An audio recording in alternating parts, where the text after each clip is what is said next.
Okey, untuk soalan 6, ini ialah topik penaklukan matematik. Ini soalan yang memang awak boleh jawab, tapi ada juga yang tinggal kosong. Okey, soalan ni lebih kepada cara menjawab dan teknik dia, tak ada pengiraan sangat. Okey, A, tentukan sama ada pernyataan yang berikut adalah benar atau palsu. Jawapan dia dua, benar atau palsu. Awak tulis benar atau palsu, mana-mana jawapan dia ikut nasib lah. Dapat betul. Okey. 6 ialah gandaan bagi 3 dan 5 ialah faktor bagi 63. Okey, 6 ialah gandaan bagi 3. Benar ke palsu? Okey. Palsu. Kenapa palsu? Okey. 6 bukan gandaan bagi 3. Kalau kita terbalik, 3 gandaan bagi 6 baru benar. 3, 6, 9. Tapi kalau dia tulis 6 ialah gandaan bagi 3, kalau kita gandakan 6, 12, 18, mana ada 3 kan? So, ia adalah palsu. Dan 5 ialah faktor bagi 63. Kalau nak tahu faktor ke tidak, awak ambil 63 ni, awak bahagi 5. Kalau jawapan dia sharp-sharp dapat nombor, faktor lah tu. Kalau ni jawapan ni 63 bahagi 5 ni dalam perpuluhan, dapat perpuluhan. So, dia bukan faktor, maka dia adalah palsu. Jadi, palsu dan palsu senang. Jawapan dia ialah palsu. Jumpa dua-dua yang sama, ikutlah jawapan dia. Okey, palsu dan palsu. Palsu atau palsu. Benar atau benar. Benar atau benar, benar. Palsu atau palsu, palsu. Ikut je. Okey, jawapan mesti tulis pada ruang jawapan. Palsu. Okey, lepas tu yang kedua ni pun senang sangat. Okey, awak kena tulis dua implikasi. Caranya, awak kena potong ayat ni. Jika dan hanya jika ni. If and only if. Potong ayat ni. Jika dan hanya jika ni tak boleh saling semula. Bila sebut implikasi ni, dia ada jika dengan maka sahaja. Jadi tulis implikasi yang pertama, jika M per 3 lebih besar M per 7, maka KM lebih besar 0. Dan implikasi yang kedua buat apa? Kita terbalikkan.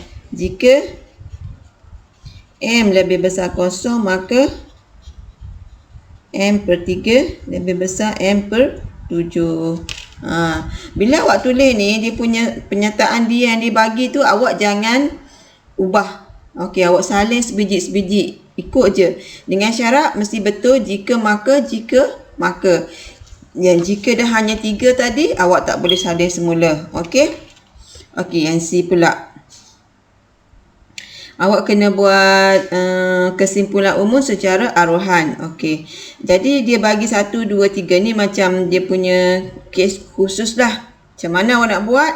Awak potong dulu jawapan ni. Tak boleh ambil. Bila dah potong tak boleh ambil.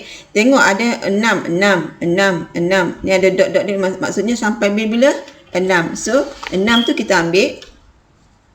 Lepas tu dia ada bracket. Okey, ada bracket. Okey, 6 kita ambil. Cikgu duduk kat sini dulu. Okey, lepas tu dia ada bracket. Kita buat bracket. Okey, 5, 5, 5. Okey, 5. Tutup bracket. 1, 2, 3 kita buat dia sebagai N. Okey, tambah 1, 2, 3 dia sama. Ni 1, ni 1. Ni 2, ni 2. Ni 3, ni 3. So, kat sini pun juga N.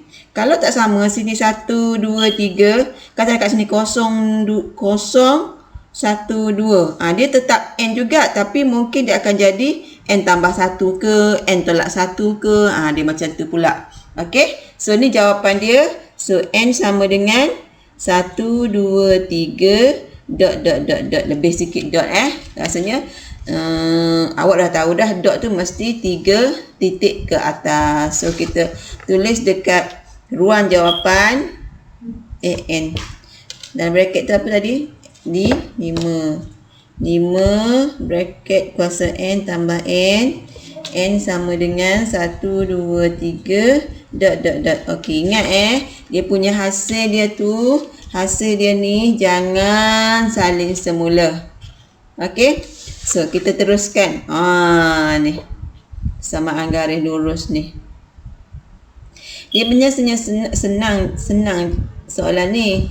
Awak kena faham konsep garis lurus tu. Garis lurus ni persamaan dia y mx tambah c, di mana m dengan c ni adalah nombor. Bila bentuk garis yang macam mana kita kena buat y mx tambah c? Bila garis tu ke kanan ataupun ke kiri, dia sengit. Tak kisahlah kanan kiri, dia sengit. Okey, yang persamaan garis lurus tu yang tak boleh guna y mx tambah c ni apabila, okey, cikgu bagi contoh okey, ni y ni x. Okey, apabila kat sini 3 ni kan, 3. Kalau straight macam ni, dia lalu nombor 3 pada paksi y, dia bukan dalam bentuk y mx tambah c, tapi bila lalu nombor 3 dekat paksi y, nama dia y sama dengan 3. Sebab apa y? Sebab dia lepas si y. Sebab apa 3? Dia sentuh paksi y pada nombor 3. Tengok dia punya persamaan dia tak sama macam y mx tambah c. Okey, satu lagi cikgu buat menegak macam ni pula. Okey, ni 4 ni. Contoh. Okey, contoh. Tengok line ni, garis ni. Dia lalu paksi x. Nama dia apa? X sama dengan 4. Macam tu. Jadi kalau line yang melintang dengan menegak macam ni, dia bukan dalam bentuk y mx tambah c. Bila nak guna y mx tambah c, apabila garis tu sengit ke kiri ataupun ke kanan, di mana awak kena cari nilai m dengan nilai c. M dengan c ni adalah nombor. Okey, boleh faham? Ingat sampai bila-bila. Jadi apa soalan dia kat sini? Okey, awak kena bacalah dia punya maklumat dia bagi. Okey, di mana ni O ni asalan, dia punya titik asalan ni berapa? 0, 0. Di mana OK ni adalah sama dengan LM. Dia selari. Apabila dia selari, bermaksud M dia adalah sama. Kalau sini 2, sini 2. Kalau sini setengah, sini setengah. Kalau negatif 2, negatif 2. Sama. Dia punya M dia. M tu apa? Kecerunan. Jadi apa soalan tu nak? Cari persamaan garis lurus LM. Okey, ni kan sengit kan? Bila dia sengit, awak punya persamaan, bentuk jawapan awak mesti y mx tambah c.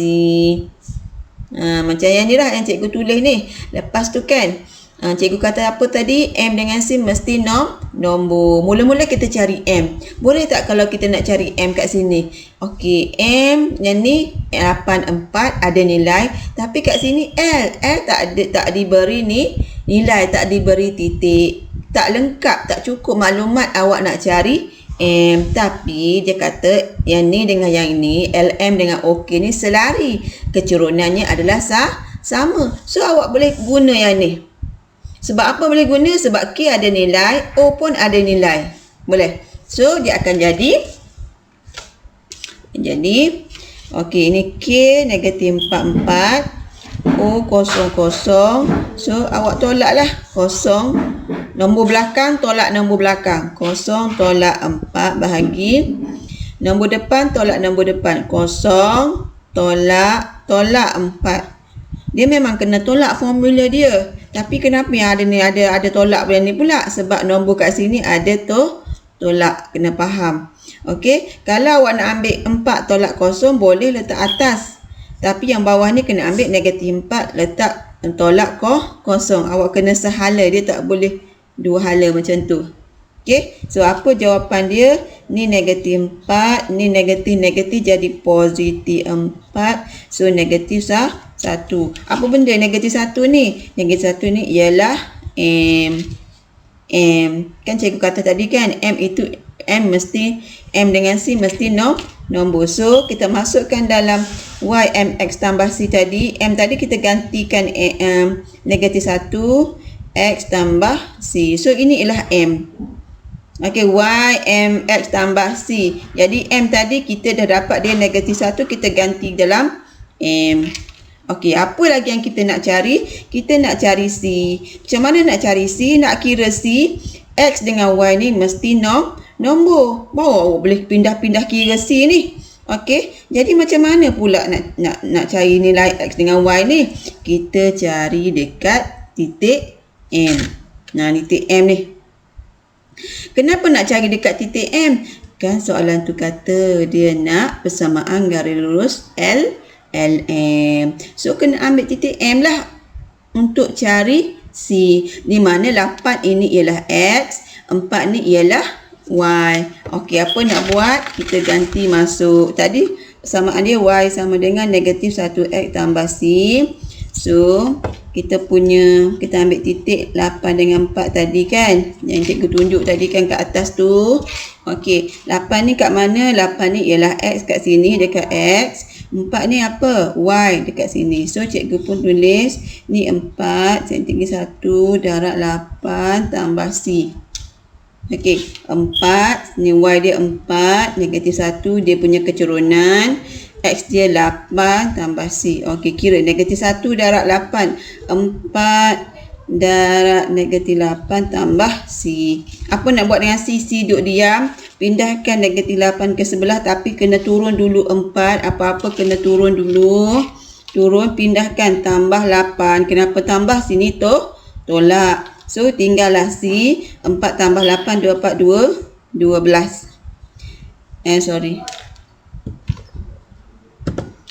Okey, oleh sebab itu kita masuk balik dalam persamaan tadi. M tadi apa? Negatif 1 X tambah 12. Okey, siap. Siap dah untuk A.